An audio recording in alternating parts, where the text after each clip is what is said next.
Assalamualaikum warahmatullahi wabarakatuh. Waalaikumsalam warahmatullahi wabarakatuh. Alhamdulillah wassalatu wassalamu ala Rasulillah wa ala alihi wa sahbihi wa man tabi'ahu wa mawalah. Subhanaka la ilma lana illa ma 'allamtana innaka antal alimul hakim. Rabbi shrah li sadri wa yassir li amri wahlul 'uqdatam min lisani yafqahu qawli. Apa kabar ibu-ibu semua, sehat? Alhamdulillah Rabbil Alamin. Judul kita petang ini adalah adab-adab mendidik anak. Ada orang mengatakan mendidik anak itu dimulai sejak dia masuk TK. Ada yang mengatakan mendidik anak itu dimulai sejak masuk SD. Ada yang mengatakan mendidik anak itu dimulai jauh lebih awal, waktu pertama mengandung. Mendidik anak dari sejak memilih ibunya. Makanya ibu itu disebut dengan al-madrasatul ula. Ibu adalah sekolah yang pertama. Sebelum ada TK, sebelum ada PAUD, sebelum ada SD, sekolah yang pertama membentuk anak adalah ibu. Jadi dalam Islam pendidikan yang pertama adalah saat memilih ibunya. Jadi kalau mau anak-anak Indonesia ini baik, maka perbaiki ibunya, mesti diperbaiki. Itulah mengapa ibu-ibu dikasih pengajian ibu-ibu sore. Setiap hari Jumat, ba'da asar, waktu mustajab, ibu-ibu baca Yasin, berzikir, berdoa, ada pengajian ibu-ibu. Supaya anaknya baik, ibunya baik. Wal baladu thayyibu yakhruju nabatuhu biizni rabbih. Tanah yang bagus maka akan menumbuhkan tanaman yang baik. Walladzi khabutha la yakhruju illa nakida. Tanah yang tandus akan mengeluarkan tanaman yang buruk. Bunga mawar harum semerbak, cantik, indah, tanahnya subur. Insya Allah anak-anak ibu semuanya soleh solihah. Kalau tak baik ibunya, jadi anak durhaka. Tak baik bapaknya, tukang buat berhala. Tapi kalau baik ibunya, insya Allah anak baik. Jadi kalau begitu kuncinya pada ibu. Walaupun suami ibu Fir'aun di rumah, tapi kalau ibu insya Allah baik. Kalau ada kebetulan suami ibu Fir'aun, tak usah marah-marah, tak usah merepet-merepet, insya Allah dia tenggelam di Laut Merah. Macam Fir'aun. Jadi kalau ibu terpikir selama ini, kenapalah Ustaz Somad menerima anak perempuan? Karena kalau mau memperbaiki umat ini, perbaiki anak perempuan. Kenapalah setiap sore Jumat ada pengajian ibu-ibu? Karena kalau ibunya baik. Sekarang kalau ada orang mau jual panci, yang dicarinya siapa? Ibu-ibu. Oh, itu panci kan memang perempuan Pak Ustadz. Kalau ada orang mau jual rumah, siapa yang dicarinya? Ibu-ibu. Semua pemasaran yang dicari orang sekarang ibu-ibu. Karena ibu-ibu semua. Kalau saya ceramahi ada 500 bapak-bapak. Yang mendengar ceramah saya itu 300. Yang mengingat sampai pulang 200. Yang berani bercakap ke bininya 100. Yang didengarkan oleh bininya 50. Yang mau mengamalkan 25. Tapi kalau saya ceramah kepada 100 ibu-ibu, sampai pulang dia ke rumah, diceritakannya ke suaminya jadi 200, diceritakannya ke anaknya jadi 300, diceritakannya ke menantunya jadi 400, diceritakannya ke cucunya 450, yang setengah belum punya anak. Begitu hebatnya pengaruh perempuan. Kalau mau memperbaiki negara, perbaiki perempuan. An-nisa imadul bilad. Perempuan itu tiang negara. Idza salahat salahatil bilad. Kalau perempuan baik, negeri ini jadi baik. Wa idza fasadat, kalau perempuan rusak, fasadatil bilad, maka negeri jadi rusak. Jadi yang pertama adalah memilihkan ibunya. Setelah ibunya dipilih, hubungannya baik. Laki-laki yang baik, perempuan yang baik, hubungannya mesti baik. Maka dalam Islam ada namanya khitbah. Khitbah itu ditunang, dipinang. Orang sedang dalam masa pinangan, dia di dalam tunangan diikat. Tak boleh membatalkan perempuan yang dalam pinangan di atas pinangan orang lain. Haram hukumnya. Anak ibu sudah dipinang orang. Tiba-tiba datang lagi anak lajang. Yang kemarin yang minang yang pertama itu datangnya naik Gojek. Yang anak lajang yang ini datang naik. Dah banyak yang punya kriteria nampaknya. Datanglah dia naik mobil mahal. Saya tak mau sebutkan mereknya, nanti jadi iklan gratis. Datanglah dia pakai mobil mahal yang harganya 1 miliar. Terus pas dia datang, Bu, saya mau minang anak ibu. Ibu bilang anakku ini sudah dalam ikatan pinangan orang, atau ibu terima yang kedua nih?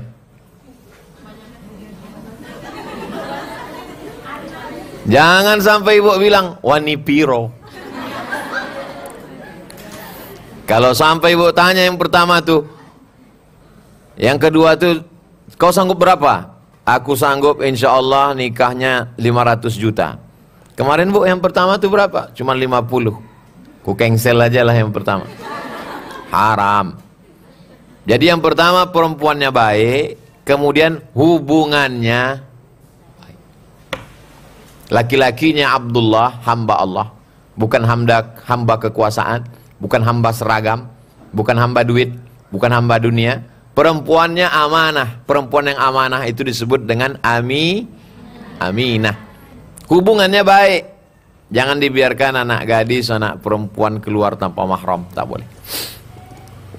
Anak perempuan wajib pesantren. Maka anak perempuan ini di pesantren. 3 tahun SMP, 3 tahun SMA. Keponakan saya, anak adik saya perempuan masuk pesantren. Tak sanggup saya menjaga anak perempuan. Zaman sekarang menjaga anak perempuan ini serba salah. Mau dikurung di rumah, dibilangnya ini bukan zaman Siti Nurbaya. Mau kita lepaskan, kepala kita sakit, pusing kepala kita. Jadi yang paling selamat pesantren. Jadi kalau anak ibu sudah pesantren, alhamdulillah. Bagi yang belum masuk pesantren, masukkanlah ke pesantren. Tidak mesti pesantren tempat saya. Bebas di tempat-tempat mana, yang penting terjaga dia, terpelihara dia. Pertama, perempuan baik. Emaknya baik, ayahnya baik. Yang kedua, hubungannya baik. Jangan kasih dia dibawa anak lajang keluar Sabtu sore. Besok hari Sabtu. Besok hari Sabtu sudah datang anak lajang membawa sepeda motor, mau membawa anak gadis ibu. Kalau sudah mendengar pengajian ceramah ini, tutup buku, tak ada lagi. Ma, aku mau pergi. Tidak. Kemarin kok boleh, belum ceramah Ustaz Somad. Ini tak boleh kau lagi pergi. Sebentar aja ma ke Simpang Panam. Sekali tidak. Tidak. Nanti kami belikan mie ayam. Apa gila? Ilaha illallah. Rusak anak gadis ibu gara-gara bakso. Gara-gara semangkok mie ayam. Rusak kehormatan. Hubungannya mesti baik.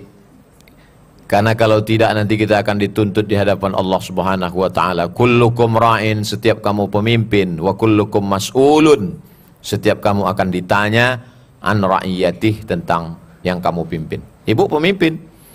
Suami saya lah Pak Ustadz. Ya, tapi suami ibu pergi kerja keluar. Maka perempuan juga menjadi pemimpin di rumah. Umi saya, mak mertua saya, sudah 2 minggu menunggu cucu, tak lahir-lahir. Ibu doakan supaya dimudahkan Allah SWT. Anak saya yang kedua insya Allah laki-laki. Ingin punya anak perempuan, dikasih Allah 25 orang. Perempuan. Laki-laki, perempuan sama-sama apa?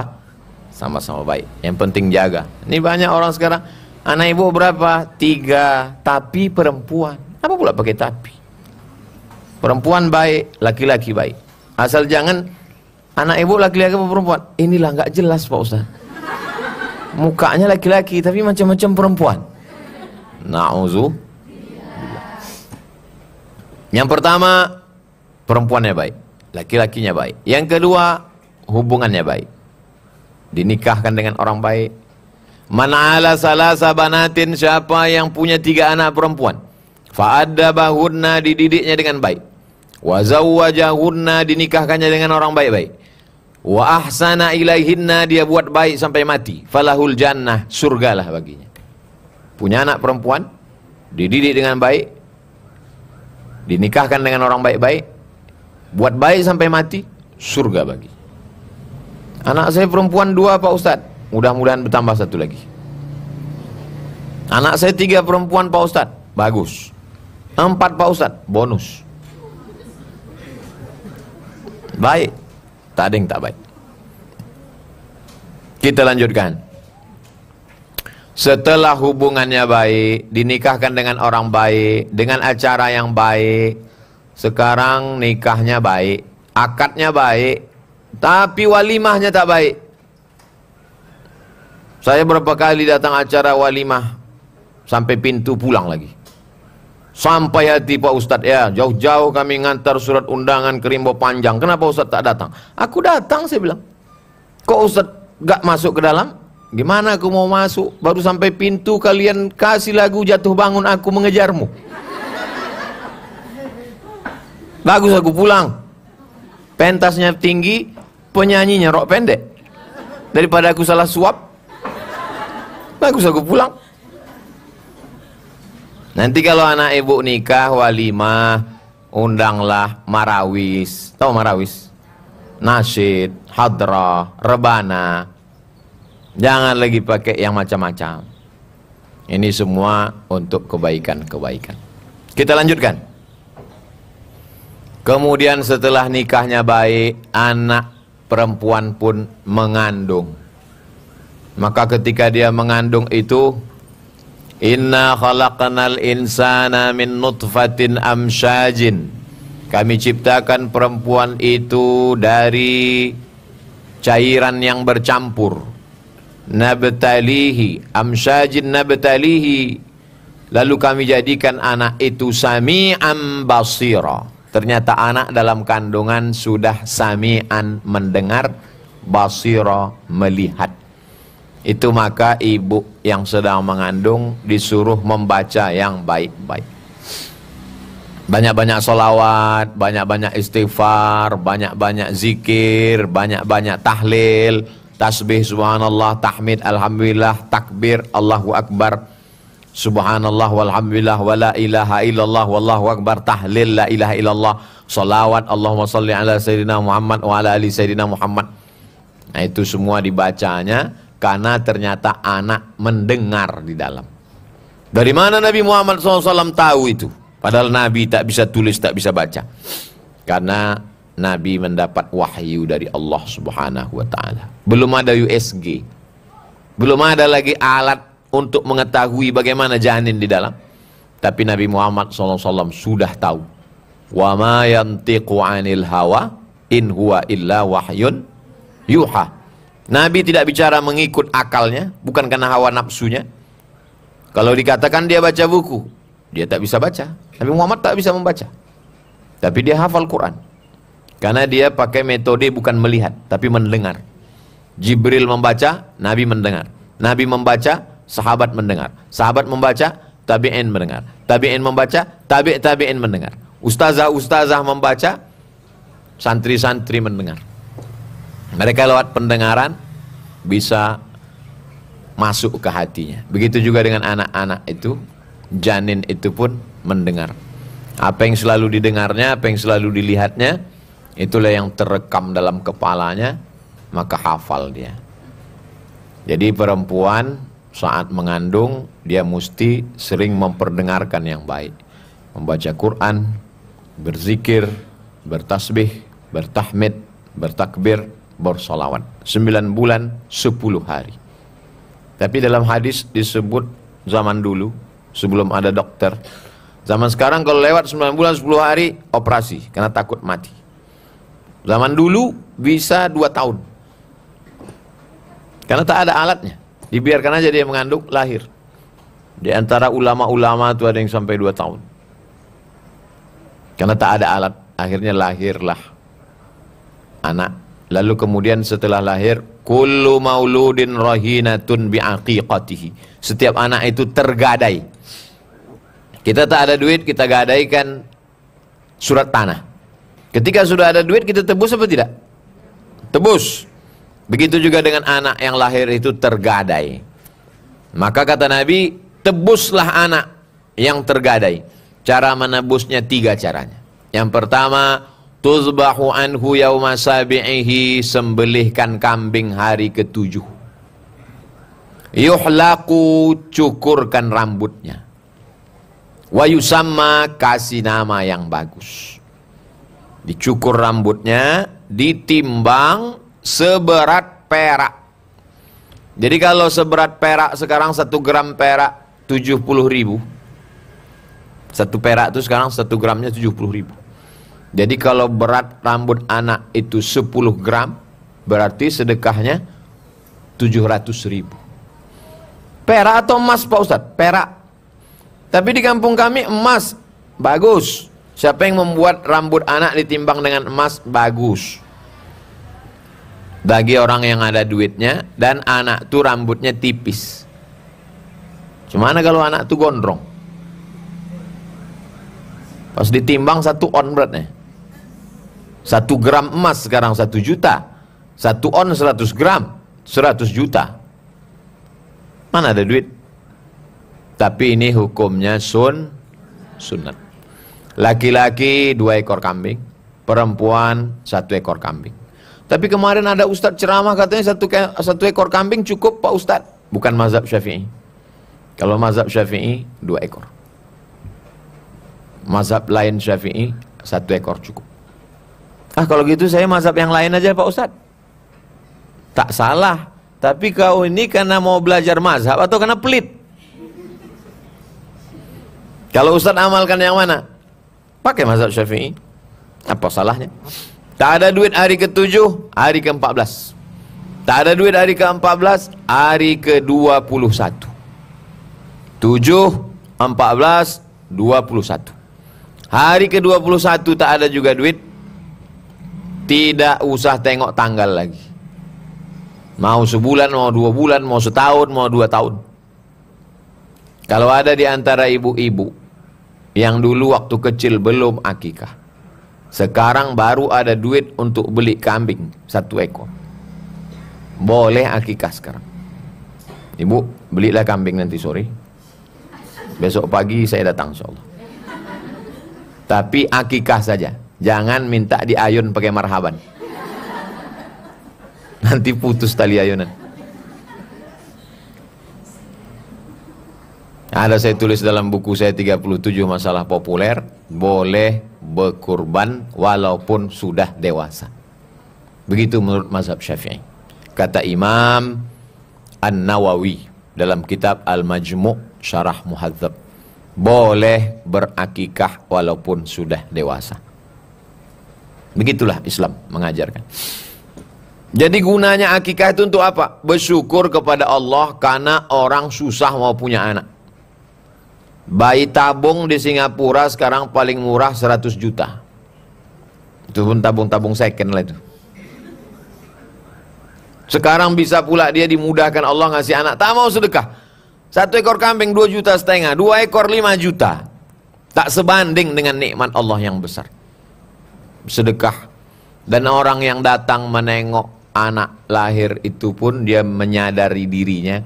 Ternyata dulu waktu lahir tapak kakinya 2 jari, panjangnya sejengkal. Sekarang sombongnya minta ampun. Setelah diakikahkan, dipotongkan rambutnya, dikasih nama yang baik-baik, yang bagus-bagus. Setelah dikasih nama yang bagus, lalu kemudian waktu pertama lahir itu anak itu kedinginan. Tempat yang paling nyaman di dunia ini rahim. Karena waktu musim dingin, hujan, kedinginan, dia di dalam hangat. Waktu sedang panas berkeringat, dia di dalam sejuk. Namanya rahim. Rahim itu diambil dari Asmaul Husna. Bismillahirrahmanirrahim. Sebagaimana sayangnya Allah Subhanahu wa taala, begitulah sayangnya rahim. Lalu kemudian ketika anak itu keluar lahir ke dunia, dia kedinginan. Maka anak-anak yang lahir kedinginan itu dimasukkan ke dalam kotak. Yang anak itu bisa hangat di dalam. Apa nama kotak itu? Kompor? Hah? Karburator? Maka anak-anak itu pun jadi hangat dia di dalam. Ibu kalau kedinginan minum teh, minum kopi, minum susu hangat, minum air jahe, bandrek. Anak bayi tak bisa kasih bandrek. Maka untuk menghangatkan badannya, itulah dia dikasih dengan kurma. Mengunyahkan kurma di mulut, menyuapkan ke anak bayi, namanya tahnik. Pakai huruf ha, bukan ha. Pakai ha, tahnik namanya. Dikunyahkan kurma. Ustaz Somad, nanti habis ceramah tolong singgah ke rumah saya sebentar. Mau apa, Bu? Anak saya mau tahnik. Iyalah, saya bawalah kurma. Bayangan saya anak ini nanti digendong di rumah. Tengok udah kelas 2 SD. Apalah ibu nih. Tapi anak ini udah besar, tak apa-apalah Pak Ustaz, ngambil barokah. Iyalah, tak apa-apa. Dikunyahkan kurma, setelah kunyah disuapkan pakai kelingking karena mulutnya masih kecil, diambilkan, disuapkan. Kenapa dikunyahkan? Karena bayi itu tak bisa mengunyah, masih kecil. Kalau tidak ada kurma, pakai madu, disuapkan madu ke mulutnya. Lalu kemudian urutannya terserah, mau kurma dulu baru azan, bagus, atau azan dulu kurma, terserah. Dipegang kepalanya sebelah kiri, diazankan ke telinganya sebelah kanan. Kalau kepalanya dipegang sebelah kiri, otomatis telinga sebelah kanan, itulah dia diazankan. Kalimat yang pertama masuk ke telinganya adalah asyhadu alla ilaha illallah. Dan kalimat nanti yang terakhir waktu kita mau mati dibisikkan ke telinga juga la ilaha illallah. Namanya talqin. Orang yang mau mati itu bisikkan telinganya sebelah kanan la ilaha illallah. Ibu nanti kalau ibu tengok suami ibu sakit keras mau meninggal, bisikkan, jangan sampai lupa. Ini banyak istri-istrinya sekarang kalau suaminya sakit lupa, asik. Datang anaknya tanya, "Mak mau kemana?" Bisikkan ayah, "Enggak, aku mau nyari surat tanah mana," gitu. Bisikkan ke telinganya la ilaha illallah ke telinga kanan. Besok kalau bapak tu tak solat subuh, bisikkanlah. Jam 5 lewat 20 tak juga, "Abang, bang, lah apanya kau ni," katanya. "Kusangka abang udah mau mati pula."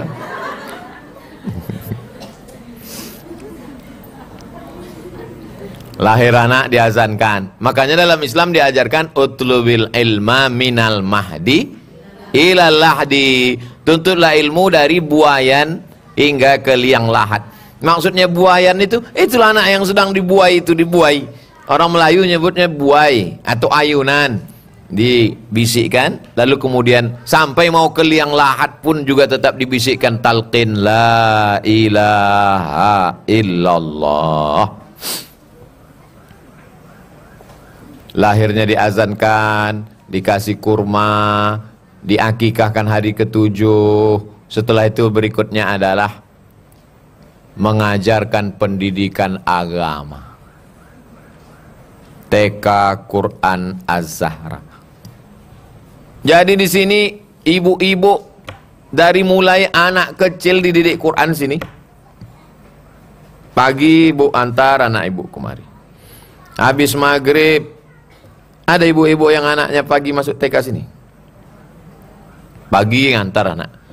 Maghrib antar. Habis asar emaknya pulang. Jadi di sini semuanya ada.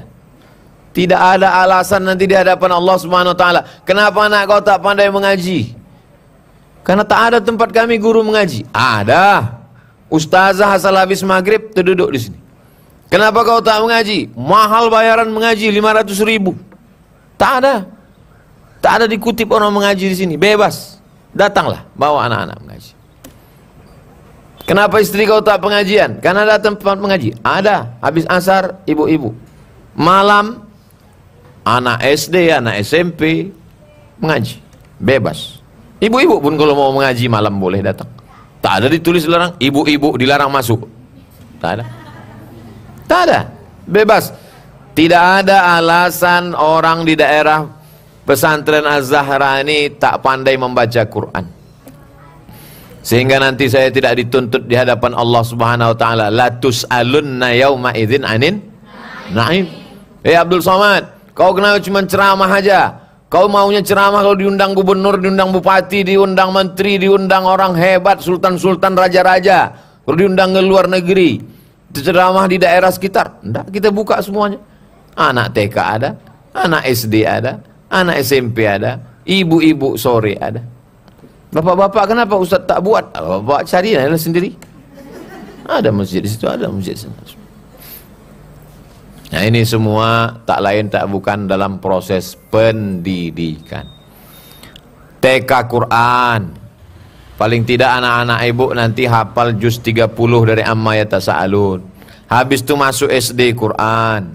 Habis SD Quran SMP Quran. Habis SMP Quran SMA Quran.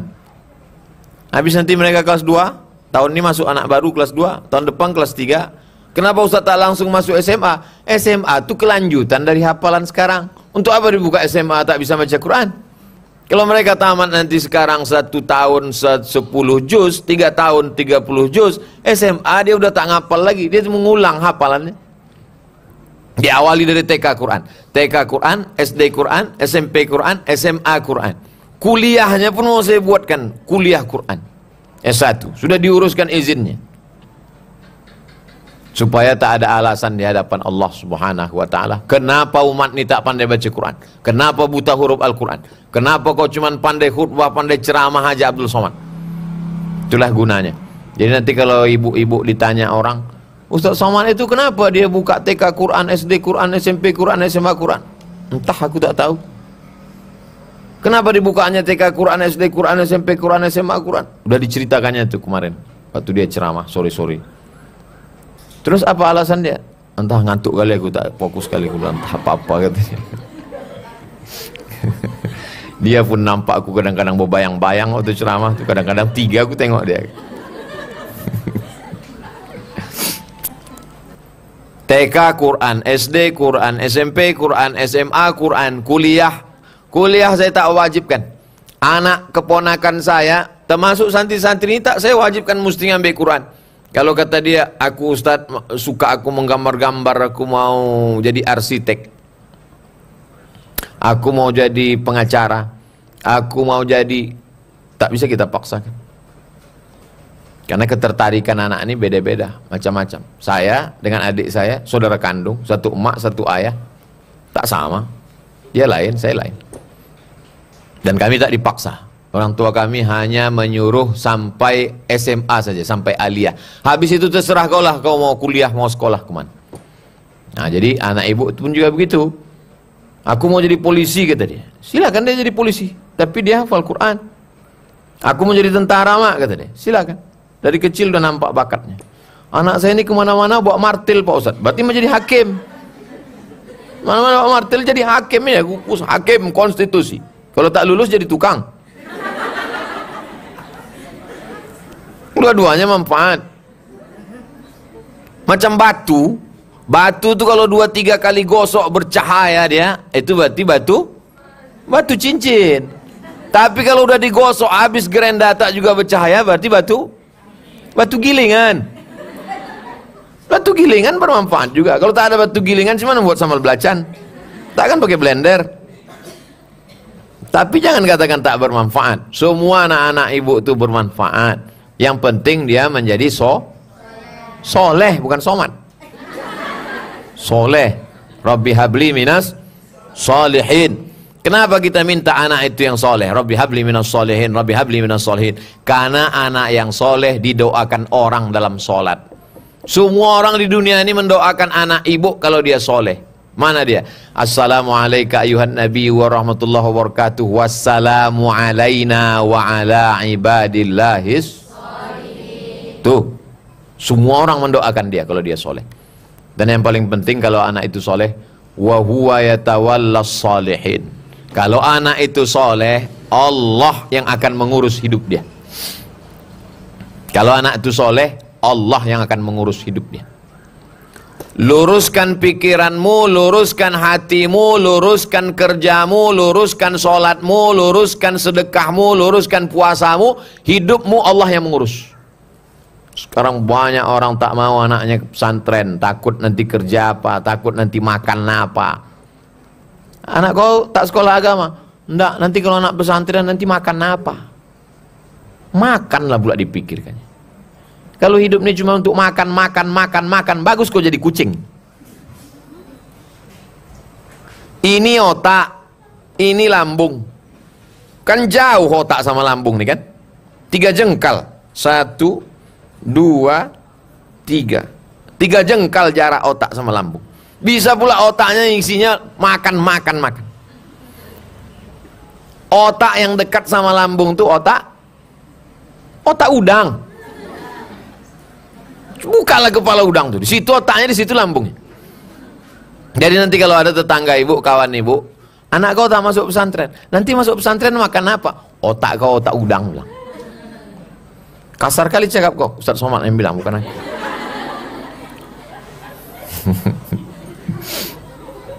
Makan ini Allah Ta'ala mengurus. Kita hanya mencari. Dikasih Allah Subhanahu Wa Ta'ala. Berapa banyak tak kita cari, datang dia. Berapa banyak sudah ada makanan, tak sanggup kita makan. Tengoklah ibu-ibu ini banyak makanan, tak dimakan. Karena dia sibuk mendengarkan pengajian. TK Quran, SD Quran, SMP Quran, SMA Quran, kuliahnya, kerjanya. Kalau dia kaya, dia punya duit, ibu pesankan, nanti kalau kau kaya, banyak kau duit, kau buka rumah Quran. Kau nanti nak buka rumah Quran, buka TK Quran, buka SD Quran, supaya semakin banyaklah Quran menyebar di atas muka bumi ini. Dijadikan anak-anak Indonesia ini para penghafal Al-Quran. Kalau tidak nanti hancur Indonesia ini, dibuat TikTok. Dibuat TikTok. Sekarang, dulu orang kalau sakit di rumah sakit dibacakan Yasin. Sekarang enggak, TikTok. Dulu orang tahlilan baca Yasin. Sekarang tahlilan pakai nyanyi. Yang saya cakapkan ini betul atau tak betul? Betul, ibu tonton lah di TV. Udah mau kiamat udah dunia ini. Jadi cara kita memperbaiki dunia ini adalah dengan pendidikan. Sampai akhirnya proses pendidikan anak ini, banyak orang sekarang berpikir, ibu-ibu menangis dia menengok anaknya duduk di pelaminan. Ibu nangis kenapa, Bu? Saya haru, Pak Ustaz. Haru kenapa? Pendidikan saya sudah selesai, Pak Ustaz. Anak saya sudah nikah. Kata siapa? Kata siapa pendidikan sudah selesai? Nikah anak ibu hari ini. Nikah dia hari ini. 3 hari sesudah itu datang dia. Rambutnya macam durian. Antingnya 15. Roknya pendek, bajunya pendek. Kukunya panjang. Ibu diam atau terus mendidik? Tak boleh ibu diam. Nengok dia begitu, ibu diam aja. Bukan tanggung jawabku lagi, tanggung jawab lakimu. Tak. Ibu mesti panggil lakinya. Tukang durian, kenapa rambut anak ini kau sulap pula menjadi macam durian? Ibu tanggung jawab di hadapan Allah Subhanahu Wa Ta'ala.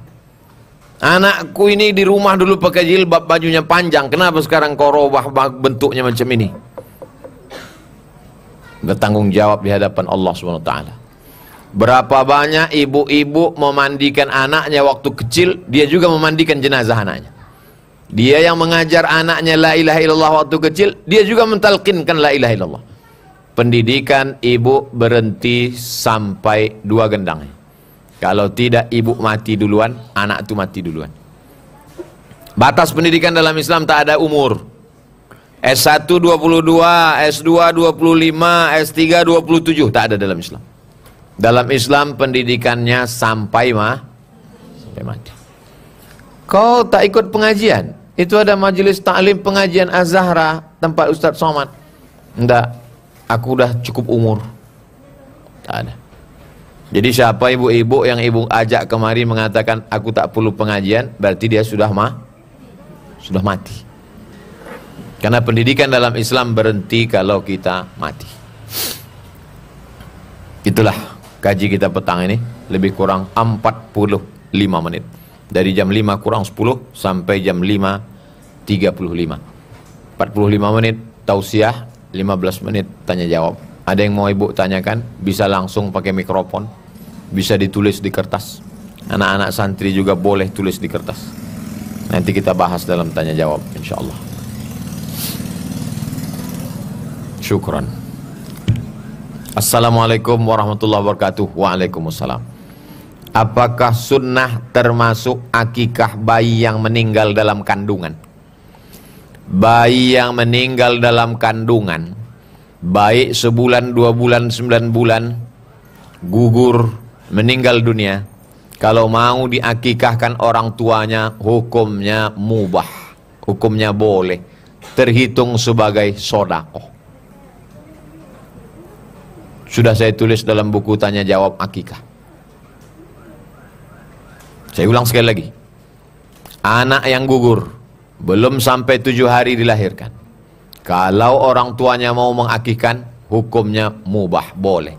Dan kambing yang dimakan beramai-ramai itu terhitung sebagai sedekah. Apalagi hati dia sedang susah, diundangnya orang banyak makan, maka itu untuk setawar sedingin, menenangkan hatinya. Datang orang berzikir, baca Quran, baca Yasin. Assalamualaikum Ustaz. Waalaikumsalam warahmatullahi wabarakatuh. Saudara saya ada yang mencat, menghitam, karena dia sama macam inai yang masuk ke kuku.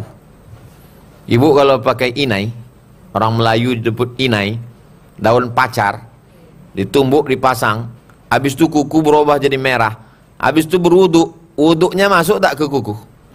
Masuk. Tapi kalau pakai kutek, apa namanya? Kalau kutek tak masuk. Cat rambut itu macam inai atau macam kutek? Macam inai. Bukan dia rambut ni satu-satu ditutupnya sehingga tak masuk air. Dia masuk ke dalam rambut, bukan di luar rambut. Jadi kalau ada orang mengecat rambut, waktu dia mandi, airnya masuk ke rambut, bukan terhalang karena cat itu. Kecuali dicatnya pakai cat, sehingga waktu dia mandi, tak masuk air itu ke rambut, tak sah mandinya. Kalau tak sah mandi besarnya, maka tak sah sholatnya. Itu tentang hukum mengecat. Tapi tak disebutkannya di sini apakah yang ngecat rambut itu laki-laki atau perempuan. Tapi saya yakin ini laki-laki. Karena kalau perempuan, tak boleh rambut dia ditengok laki-laki yang tak mahram. Saya Pak Ustadz perempuan, bolehkah saya cat rambut saya? Yang menengok rambutmu kan suamimu. Kalau yang menengok itu suami dia boleh. Tapi kalau yang menengok suami orang, haram. Dicatnya rambutnya karena dia takut suaminya menengok dia tua. Biar nampak muda, dicatnya rambutnya. Boleh hukumnya, mubah, tak apa-apa. Tapi yang menengoknya cuma suami dia, bukan suami orang. Perempuan tidak boleh ditengok laki-laki tak mahram, kecuali wajah dan tapak tangan. Wajah sama tapak tangan boleh. Yang dimaksud dengan tapak tangan, zahiruha wa batinuha. Ini boleh, ini boleh.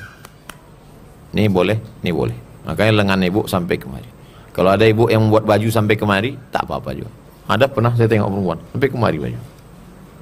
Dianggapnya tapak tangan itu ini saja. Zahiruha wa batinuha. Ini boleh, ini boleh. Assalamualaikum warahmatullahi wabarakatuh. Ustadz, apa hukum seorang ibu menelantarkan anaknya? Menjaga anak itu hukumnya wajib. Lawan dari wajib haram. Kalau sunat lawannya makruh. Kalau wajib lawannya haram. Menelantarkan anak berarti hukumnya haram. Dia akan dituntut di hadapan Allah SWT. Kenapa kau sia-siakan? Dari mulai menyusukan anaknya, mendidik anaknya, sampai semuanya dia akan dituntut di hadapan Allah Subhanahu wa taala. Lalu kemudian bagaimana dengan anak yang mengeluh karena menanggung orang tuanya? Inilah anak yang durhaka. Kalau masih hidup orang tuamu, maka jagalah dia. Senangkan hatinya, kasih makan yang enak-enak, kasih pakaian yang bagus-bagus, senangkan hati orang tua. Karena kalau sudah tak ada lagi enaknya hidup nih. Hampa, tak ada orang tua. Masih ada orang tua, jagalah dia. Ini pula masih ada orang tuanya, dibilangnya orang tuanya menyusahkan dia saja. La haula wala quwata illa billah. Nanti dah tua menyesal. Udah orang tua meninggal barulah dia menyesal. Ibu kalau masih ada orang tua ibu masih hidup, pulang dari sini, belikan makanan kesukaannya, antar malamnya juga. Belikan besok pagi pakaian, kasih dia pakaian. Kalau sudah tak ada, apa gunanya lagi? Apakah sah anak laki-laki 1 ekor kambing? Sah. Menurut Said Sabiq dalam fikih sunnah 1 ekor kambing cukup. 2 ekor afdal. Tapi kalau mazhab Syafi'i 2 ekor sah. Ustadz pakai mazhab apa? Syafi'i. Di waktu itu hanya mampu beli 1 ekor Pak Ustadz. Sekarang sudah umur 6 tahun. Haruskah ditambah 1 ekor lagi jika sudah punya rezeki? Dulu pernah dibuat 1 ekor. Sekarang umur anak tuh 6 tahun. Sekarang ada duit 2,5 juta. Kalau mau dibelikan kambing potong untuk nambah 1 ekor, bagus. Sayang Pak Ustadz, untuk dia masuk sekolah aja lah. Tak apa-apa.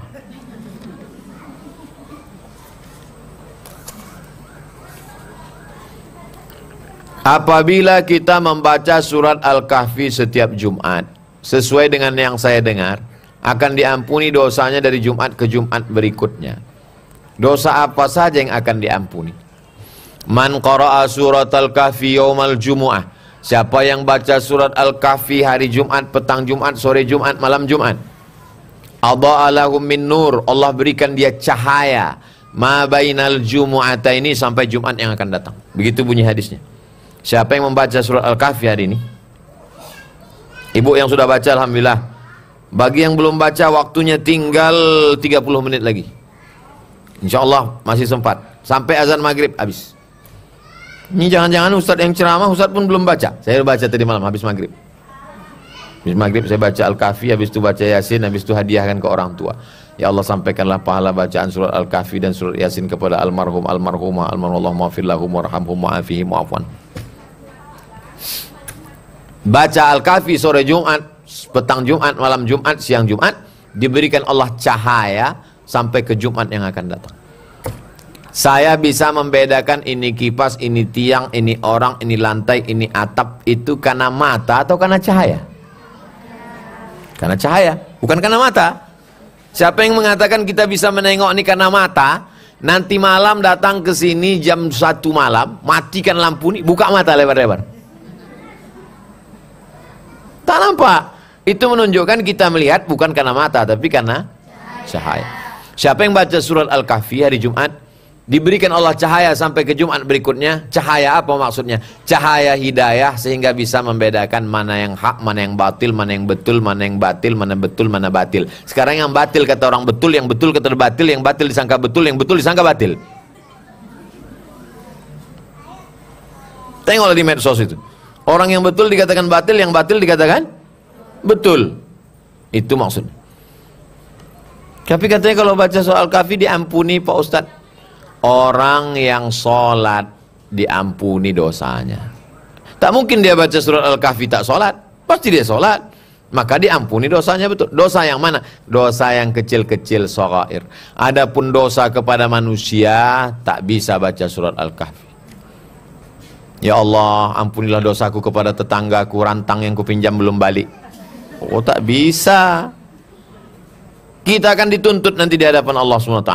Semua yang sangkutan-sangkutan di dunia ini mesti cepat-cepat. Kalau tidak nanti kita akan dituntut di hadapan Allah. Ada orang yang sholatnya cukup, puasanya cukup, zakatnya cukup, haji umrohnya cukup, tapi tetap kena sangkutan. Kenapa? Karena masih ada sangkutan-sangkutan dengan manusia. Bertetangga, dekat rumah, berjiran, berkawan, jangan ada sangkutan-sangkutan. Nanti kita akan dituntut di hadapan Allah SWT. Nanti Idul Fitri kan bisa Pak Ustaz? Iya kalau nyawa kau sampai Idul Fitri. Kalau malaikat maut datangnya Sya'ban? Apakah seluruh dosa yang kita lakukan selama seminggu Pak Ustaz? As-shaghair, yang kecil-kecil. Illa man taba, siapa yang bertaubat, wa amana, beriman dengan baik, wa amila amalan salihah, beramal soleh. Siapa yang bertaubat, beramal soleh, beriman, yubaddilullahu sayyiatihim hasanat, segala yang buruk-buruk diganti Allah dengan yang baik-baik. Semua orang yang bertaubat diterima Allah SWT taubatnya. Semua orang yang sholat dihapuskan dosa-dosanya yang kecil-kecil. Adapun yang terkait dengan manusia tidak bisa ditebus dengan sholat, tak bisa ditebus dengan yasin, tak bisa disebut dengan Al-Kahfi, mesti dibayarkan, dibalikkan. Pinjam meminjam, hutang piutang akan diminta tanggung jawab di hadapan Allah Subhanahu wa taala. Apalagi kalau sampai mencuri, apalagi kalau sampai menyantet orang. Oh. Tetangga renovasi rumah, kumat darah tingginya, pergi dia ke dukun, disiramkannya air orang mati biar supaya warungnya setiap orang lewat macam kuburan. Pergi ke dukun. Na'udzubillah. Di antara dosa besar adalah sihir. Bahasa Arabnya sihir, bahasa Jawanya santet, bahasa Inggrisnya black magic. Black hitam, magic sihir. Masuk ke bengkel, ketok magic. Assalamualaikum Ustaz. Waalaikumsalam warahmatullahi wabarakatuh. Tidur, terus bermimpi. Ketika bangun, badan terasa habis dihimpit, padahal selalu membaca doa tidur. Bagaimana cara menghilangkannya Pak Ustaz? Apakah ada jin yang menikahi manusia? Juz 29 ada satu surat namanya surat Al-Jin. Kami, kata jin, minnal muslimuna wa minnal qasitun. Ada jin muslim, ada jin kafir. Makanya anak-anak ini habis sholat subuh diajak membaca zikir-zikir. Panjang zikir-zikir, ada buku. Nanti ibu bisa copy buku mereka. Habis subuh dibaca sekali, habis maghrib sekali. Tapi yang saya bimbing kalau saya sedang ada di pondok, habis subuh saja. Habis maghrib baca sendiri. Kalau bisa habis maghrib, tak bisa habis maghrib, habis isya, tak bisa habis isya pas mau tidur malam. Sedikit-dikitnya bacaan, Fatihah sekali, Qul huwallah 3 kali, Qul a'udzu falaq sekali, Qul a'udzu birabbin nas sekali, pangkal Al-Baqarah alif lam mim sampai wa ulaika humul muflihun, ayat kursi, Allahu la ilaha illallahul qayyum, ujung Al-Baqarah 3 ayat, lillahi ma fis samawati sampai ujung. Habis itu solawat, Allahumma sholli ala sayyidina Muhammad alaihi wasallam. Habis itu tahlil la ilaha illallah 9. Fatihah sekali, Qulullah 3 kali, Qul falaq sekali, Rabbin nas sekali, pangkal Al-Baqarah alif lam mim sampai ulaikumul muflihun, ayat kursi Allahul qayyum, ujung Al-Baqarah lillahi ma fis samawati wa ma fil ard, solawat Allahumma sholli ala sayyidina Muhammad, ujung tahlil la ilaha illallah. Habis itu ditiupkan ke telapak tangan, dihembuskan ke muka, ke kepala, ke badan semua, untuk dijauhkan daripada gangguan setan. Ustadz pernah tak diimpit setan macam ini? Dulu waktu kuliah di Mesir kami menyewa rumah. Rumah ini rumah tua, murah.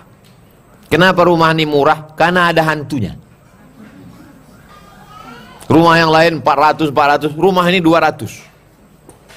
Di dalam rumah itu ada satu kamar yang tidak dipakai tempat tidur. Isinya buku semua. Karena siapa aja yang tidur di situ dihimpit hantu. Tidur saya di situ, tak ada hantu. Udah tua juga saya, belum pernah saya dihimpit hantu lagi. Entah hantu itu segan karena ditengoknya sesama hantu. Oh, ini hantu juga ini, kata dia. Di Maroko ada kamar, kata orang jangan tidur situ, ada hantu, nanti kau dihimpit hantu. Banyak yang tidur di situ sesak napasnya bangun. Tidur saya di situ, tak ada hantu. Jadi kalau ada orang yang kerasukan hantu, diganggu hantu, selalu saya, kau diganggu hantu, mana hantu kau tuh? Sini, sini, sini. Oh, takbur Ustaz, sombong Ustaz. Nah, kita minta perlindungan kepada Allah. Bismillahilladzi la yadurru ma'asmi syai'un fil ardi wala fis sama. Dengan nama Allah kalau kusebut tak ada yang dapat memudaratkan di langit maupun di bumi. Minta perlindungan kepada Allah Subhanahu wa ta'ala. La haula wala quwata illa billah. Keluar rumah serahkan diri kepada Allah. Bismillahi tawakkaltu 'ala Allah. La haula wala quwata illa billah. Itulah kaji kita pada petang hari ini. Mudah-mudahan bermanfaat. Di akhir majelis mari kita berdoa. Sebelum berdoa baca Al-Fatihah. Al-Fatihah artinya pembuka. Pintu hati dibukakan Allah. Pintu pikiran dibukakan Allah. Pintu rezeki dibukakan Allah. Pintu segala yang tertutup dibukakan Allah. Ala hazihi niyah, untuk niat yang baik-baik. Al-Fatihah. A'udzubillahi minasyaitonirrajim. Bismillahirrahmanirrahim. Alhamdulillah rabbil alamin, arrahmanirrahim, maliki yaumiddin. Iyyaka na'budu wa iyyaka nasta'in. Ihdinas siratal mustaqim. Siratal ladzina an'amta 'alaihim ghairil maghdubi 'alaihim waladdallin. Amin. Allahumma salli ala sayyidina Muhammad wa ala ali sayyidina Muhammad. Allahumma anzilir rahmata was salamata wal barakata ala hadhil jamaah. Turunkan keselamatan, kerahmatan, keberkahan kepada seluruh jamaah ini ya Allah. Barik lana fi auladina, berikan berkah pada anak-anak kami. Barik lana fi ahlina, berikan berkah pada keluarga kami. Barik lana fi arzaqina, berikan berkah pada rezeki kami. Barik lana fi buyutina, berikan berkah pada tempat tinggal kami. Barik lana fi biladina, berikan berkah pada kampung halaman kami. Barik lana fi kulli ma ataitana, berikan berkah kepada semua yang kau titipkan sebagai amanah untuk kami ya Allah. Allahumma rzuqna rizqan halalan tayyiban mubarakan fi. Berikan kami rezeki yang halal yang barakah. Allahumma 'allimna ma yanfa'una wanfa'na bima 'allamtana. Ajarkan kami ilmu yang bermanfaat untuk kami dunia akhirat. Ya muqallibal qulub, engkau yang membolak-balikkan hati, sabbit qulubana, kokohkan hati kami ala dinik, dalam agamamu, wa ala ta'atik, dalam ketaatan kepadamu. Allahumma a'inna, tolong kami ala dzikrika, supaya hati kami selalu berzikir mengingatmu, wa syukrika, selalu bersyukur kepadamu, wa husni ibadatik, selalu beribadah dengan ibadah yang terbaik. Rabbana taqabbal minna, terima amal kami ya Allah. Wa'idzukum bi kalimatillahi tammati min kulli syaitanin wa hammati wa min kulli ainin lammah. Aku mohon kepada engkau supaya jaga kami dari segala gangguan setan, gangguan jin kafir, gangguan segala yang mengganggu ya Allah. Rabbana atina fid dunya hasanah wa fil akhirati hasanah wa qina adzabannar. Wa sallallahu ala sayyidina Muhammad wa ala alihi washabbihi wasallam walhamdulillahi rabbil alamin. Taqabbalallahu minkum minna wa minkum taqabbal ya karim. Terima kasih segala perhatian, mohon maaf segala kesilapan dan kekhilafan. Aqulu qawli hadza astaghfirullah li wa lakum. Wassalamualaikum warahmatullahi wabarakatuh.